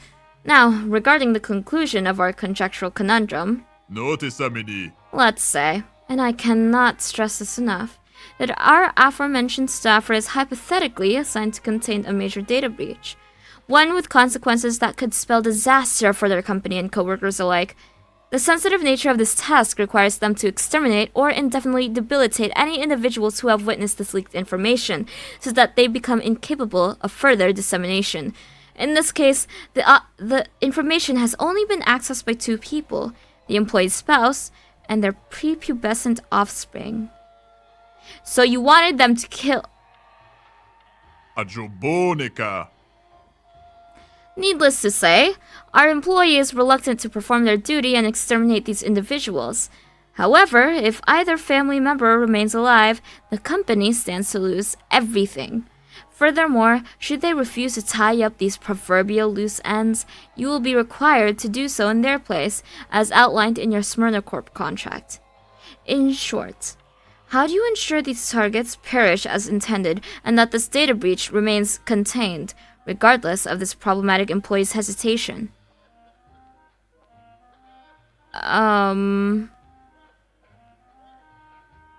We're not killing people. As you stammer your undignified answer, Mr. Brigard's expression goes from jolly to deadpan faster than you can blink. He fiddles with his instrument settings with a disappointed frown, indifferent to your pleading. Imauhone. Normally, I'd applaud any employee willing to consider better ways of doing things around here, but I sense you're less interested in optimizing your duties and more concerned with avoiding them. Frankly, if this is how you react to a hypothetical version of this scenario, I loathe to imagine your reaction when actually confronting the situation in the workplace. You'll need to learn how to perform under pressure around here, and fast. Jumping upon a few more buttons and eliciting a few more beeping noises, your manager's expression shifts somewhat as a strange machine's monitor displays your evaluation's final score. Notisamini. Well, this is genuinely impressive. I had high hopes for you, but this exceeds even those anticipations by considerable leaps and bounds. Most of our employees need months, if not years, of training to properly optimize our procedures while foregoing all ethical concerns. For you to demonstrate such dedication to efficiency without need for orienteering, that tells me you're destined to accomplish great, terrible things at this company. Why, I barely had to make adjustments to your my doppelganger engineering suggestions.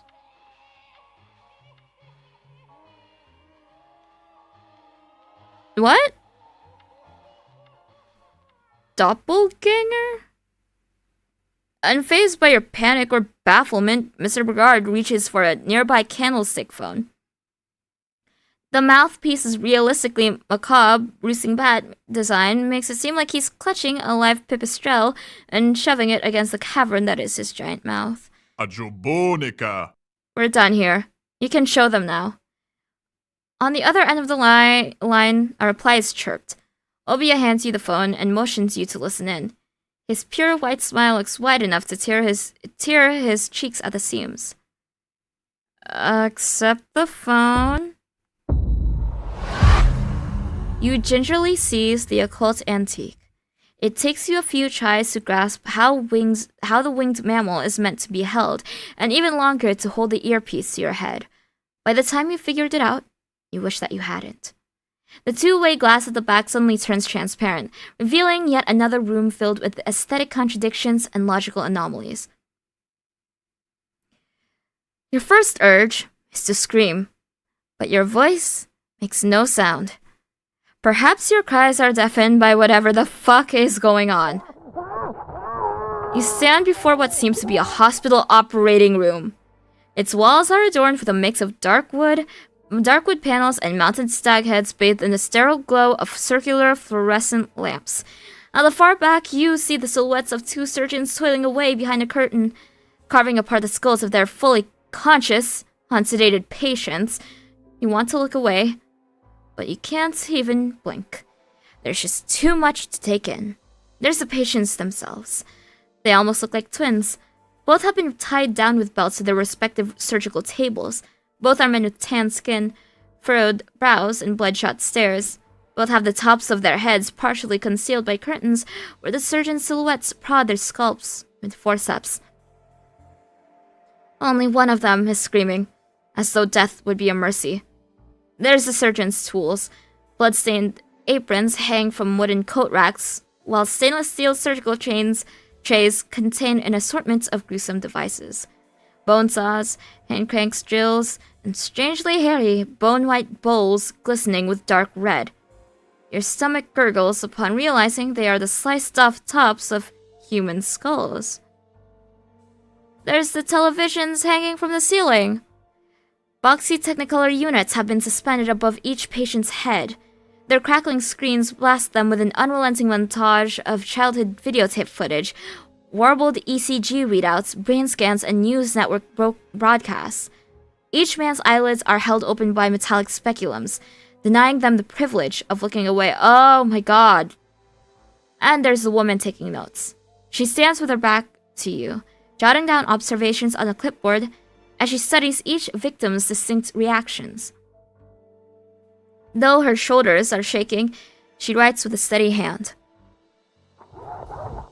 The muffled sounds of saws slicing through bone threaten to make you throw up, but instead you feel your heart sink deep into that pit of nausea and realize something truly chilling. You recognize two of the people in that room. Look more at the screaming patient. Though his face is warped by fear and pain, there's no mistaking Emiliano Aguilar, the problem employee you were sent to replace. And from across the two-way mirror, he recognizes you as well. His shrieks turn into sob-choked pleas, his voice a feral shadow of the coarse jaw it once was. Bone mateku. You, please, tell them I'll change. Tell them I'll do better. Just don't let them replace me. Felicine, I'm begging you. You can't do this to me. I have a family. His words are cut off by gurgling spasms, eyes rolling back into their sockets as the surgeon's silhouette behind him cuts something inside his head. Blood and brain matter splatters over the curtain, hiding the worst of the scene, but sounds of squelching meat and bones still carry over the receiver. Yet, it's the other, calmer patient's voice that truly makes you nauseous. He doesn't just look like Emiliano. He sounds like him. Exactly like him. Kimaleto ba. Oh. So the doppelganger is lobotomized? The lookalike's face remains impassive, even as his exposed brain is prodded at with a hand-cranked drill. Yet the imitation of his neighbor's blood-curdling cries is perfect. Every nuance, every pause for breath, reenacted down to the finest detail. Better than any audio recording you could ever imagine, more immaculate than a simulacra than any man or machine should ever be capable of. So perfect, in fact, that you're no longer certain which is the real Emiliano. Ametemoku. Hey, Melusine, how was that? Am I laying the accent on too thick? Ana pa okay?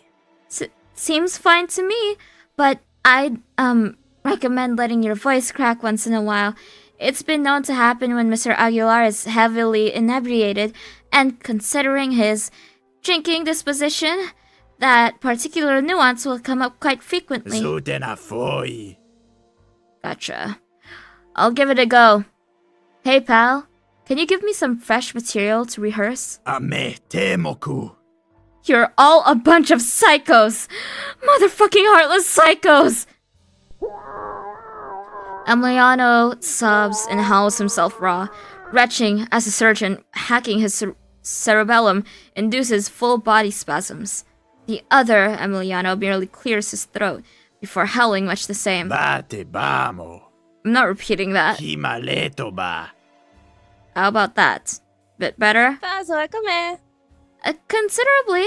I'll notify the post-op technicians to implant a few more speech impediment-inducing memories and apply brain damage relative to Mr. Aguilar's alcoholism.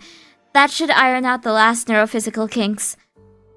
The other Emiliano gives a firm thumbs up, leaning back to enjoy his lobotomy with the lackadaisy indulgence of an expert barber scalp's massage. Melusine turns to face the glass, her wide smile pulled painfully taut. She looks at you with tears and mascara streaking down her face, her grin seemingly to cause more pain than either patient's cerebral surgery. Isa-mo-cha. Was there anything else you needed to see, Mr. Burgard? No te samini. No, thank you, dear. That'll be all. Just wanted our new hire to get a better idea of the daily grind. Oh, but do let me know if we need to make adjustments to mediatic nutrition, will you? I'll be on standby. With a curt nod, the receptionist turns her back. You hear a click, then a dial tone, and the phone's ceaseless screaming abruptly cuts off. Across the glass, Emiliano thrashes with all his might, the sound of his screeching muted once again. Gamona kimo. So, what do you think? I think it's bad. I think it's a lot bad.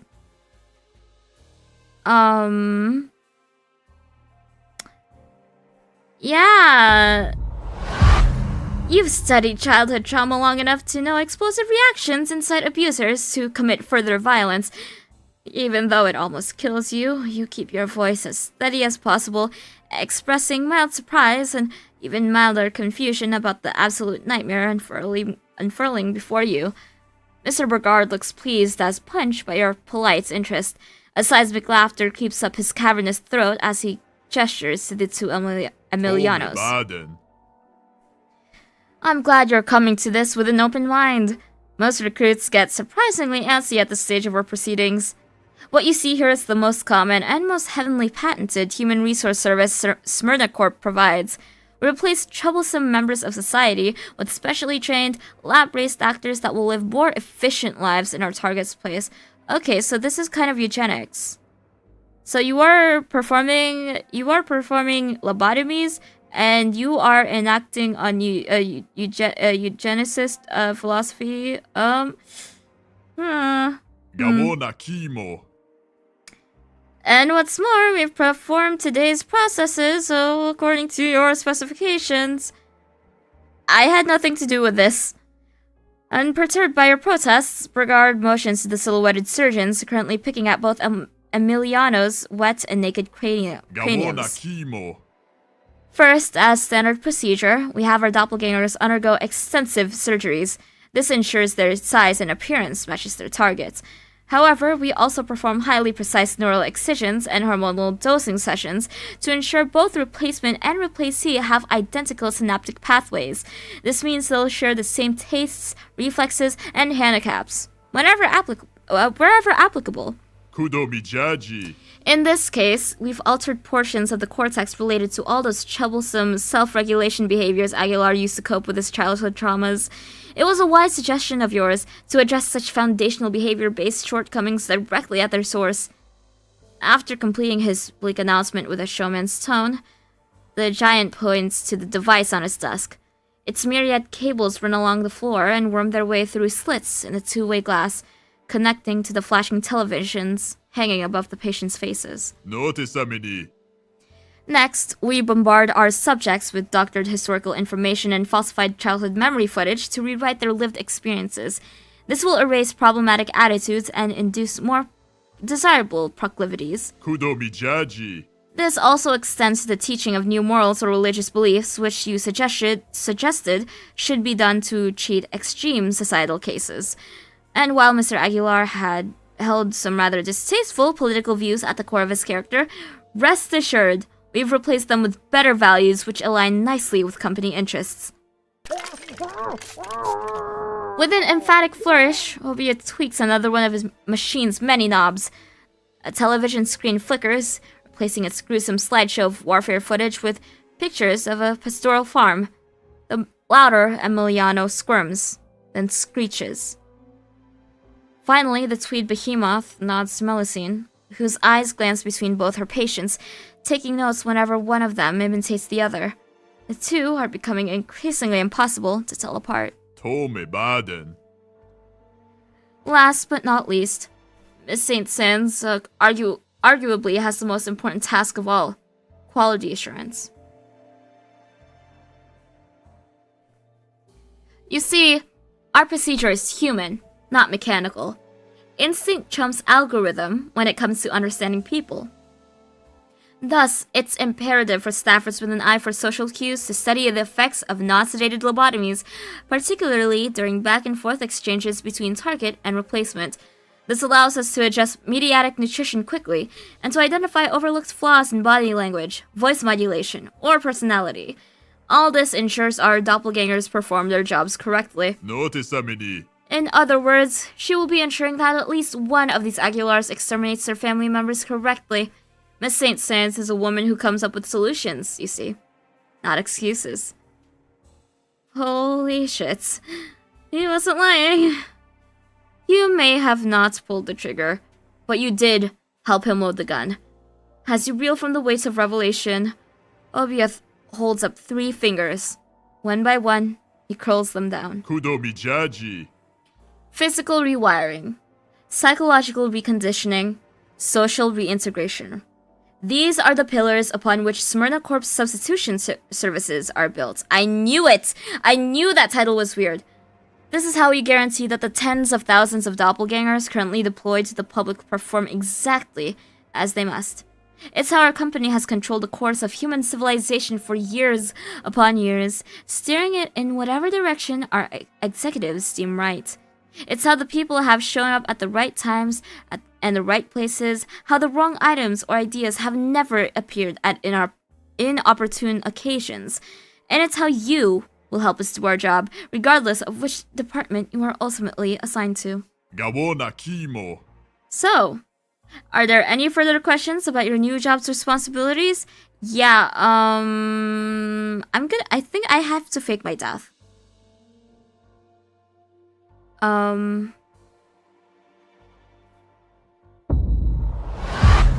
Mr. Burgard's expression darkens with disappointment. It appears your lack of imagination offends the man.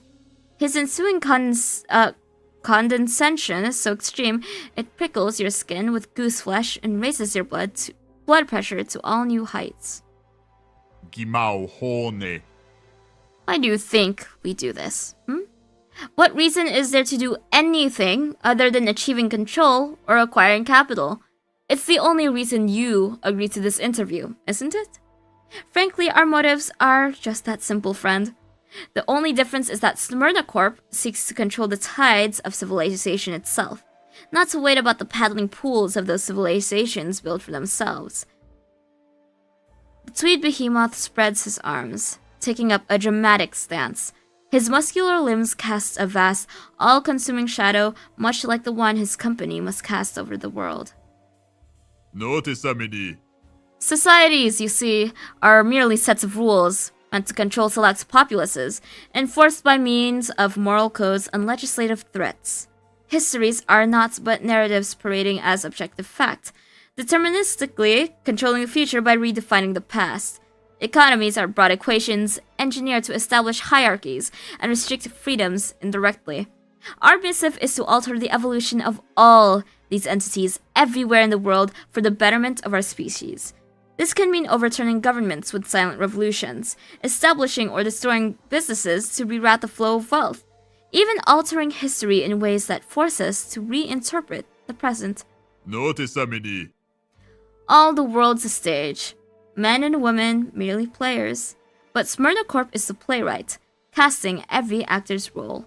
Today, your role has been decided too, and if you care to keep a roof over your head, you should refrain from delivering a disappointing performance. The giant's index finger prods your chest as he speaks. Each tap is like a bullet thudding against a Kevlar vest. Across the mirror, Emiliano screams as though he felt those gunshots too. He cries an ode to the dark future which awaits you. A future of perpetual, inescapable servitude. They're going to do bad things to me. OMG Shakespeare. Yeah, all the world's a stage. No, I can't. Despite the quaver in your voice, your moral code remains unwavering in the face of such adversity. But your giant would-be manager answers that display of courage with a stifled snicker. Bone calle. Oh, I'm afraid you're well past the point of refusing anything, friend. After all, we've already signed our first contract, and we use something much more permanent than paper or ink. I knew you took my blood! The pale man's eyes drift toward your hand. The one he shook that you thought was bleeding. Looking into your palm, you realize the hunch was fully justified because something did pierce it. There's a lump beneath the skin, a small, subtle rectangular protrusion you hadn't noticed until now. Probably because it wasn't flashing, let alone making such an obnoxious sound. He chipped me? Tome baden. This, my friend, is what we refer to as a non-disclosure microchip, a brand new addition to our confidentiality policy, especially designed by our future partners at Ridium Inc. It serves as an ID to access our offices, but also as an employee loyalty failsafe. Should you ever emit brain activity associated with treason, unauthorized divulgation of confidential data, or any such nasty business, the chip will emit a warning signal. Should the warning go unheeded, a lethal dose of borodinium-210 will be discharged, a nigh untraceable radiotoxic isotope, capable of inducing total organ shutdown within seconds. Kudomijaji. In other words, lest you care to experience our particularly messy demise, I suggest you remain on your best behavior until you die of natural causes. Great. Awesome. I love the company I work at. Awesome. The microchip starts bleeping faster till it matches the demented tempo of your beating heart. No telling which of the two is about to explode first. The signal is interrupted by Mr. Burgard. I can't say that. As he checks his belt-sized watch. Gawona kimo. Dearie me. It seems I lost track of time. Other appointments beckon. I'm afraid our meeting is at an end. You'd best return home and get plenty of rest. You'll need it for your onboarding. Note samini. Oh, and please, make an effort to be punctual, won't you? Your aunt warned me of your troublesome sleep schedule and general apathy, but we don't take kindly to those without backbone around here. Either arrive on time and complete your work on schedule, or we'll produce a replacement who shall do it for you. I know that sounds scary, but just think of it as the perfect opportunity for some long overdue self-improvement. As Obia chuckles, an elevator door screeches open behind you. The open shaft greets you like the gaping maw of a deep-sea fish.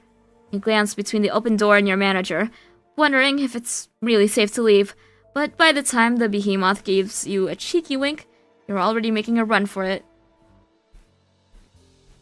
Your fingers mash every single button of the keypad's confusing display, hoping some combination of keys will get you as far as possible. Eventually, the grillage gate slams shut, the floor lurches upward, and Mr. Burgard waves goodbye, speaking the most chilling words you've heard all day. Kudomijaji. See you tomorrow! Your microchip's alarm slows to a crawl as all your hopes and dreams die a slow, whimpering death. Congratulations. You were hired. Oh my god. Well, isn't that nice? Oh no. How do I save? Or I guess we'll click here. But for now, that'll be all because my voice hurts. But that is a very scathing critique on what I cannot say. Unemployment isn't so bad. Everyone get more unemployed now. But yeah, honestly, really interesting premise. I like the visual identity of it a lot. The main critique I have of it was Obia's epithets. I don't know. It feels a bit off, I think. But like, I think the setting ends the premise very, very engaging, and I feel like I'm the type of person who would enjoy this because, like, it's very, I guess, topical. Not so much to this extent, but it pushes real life it pushes the state of real life circumstances to an extreme extent to highlight the absurdity of what we're living through now, which I always really like. I always really like that sort of thing. But for now, we are going to end it here. I'm gonna be playing this off stream probably. It's currently out. This game is currently out. You can check the game in the description. And yeah, that'll be it for today's Choose Wisely Festival. I fumbled over so many words this time. That's very unfortunate for me, but my voice. Oh gosh. I said on the first day, oh, I'm not gonna do any special voices because it's gonna hurt my voice. And I have to do a lot of streams. And then I did voices for Psycho Sleuth. And so my voice is like, exploding. But it's okay. I'll have to take care of my voice off stream for tomorrow, which is another day of Choose Wisely Festival. But until then, thank you for stopping by, hanging out, and making this part of your day. Take care, have a good day, and I hopefully will see you in another stream. Bye! Bye! Bye!